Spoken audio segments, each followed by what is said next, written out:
اهو الصور اللي قطعوها، اللي اليهود قطعتها، هي دي الصور. عايزاكم في ايه؟ هنا الصور اهي، وادي اليهود اهو، ادي الصور اهي، وادي الكفر اهو.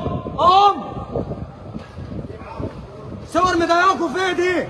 اطفال بتموت وانتوا هنا بتضربوا في اهل جزيره الوراق. اما تطلعوا على فلسطين يا رجاله، ما تطلعوا على فلسطين يا رجاله، يا رجاله اطلعوا على فلسطين. حتى ابوكم يتباهى بيكم ولا يفتخر بيكم. دول اللي قطعوا، خلي بالك. ابراهيم يا جمال، يلا بتوع الامن اللي قطعوا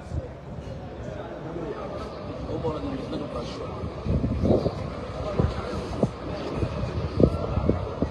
هو مش فاهم ايه؟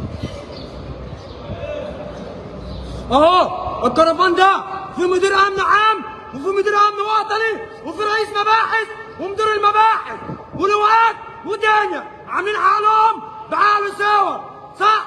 عاملين حالكم بعقل صور، ها؟ والكرفان ده الحكومه احتلت الجزيره، هي دي الحكومه على الاطلاق، ولا بيقدروا ولا يقدروا على اسرائيل. اسرائيل ماسكاهم فشخاهم من اكبر دوله لاصغر دوله، كبيرهم بيجوا يعملوا ايه؟ بيتفلحوا على اهل جزيره الوراق، بيتفلحوا على شعبهم. هو ده حكومه مصر، هو ده جيش مصر.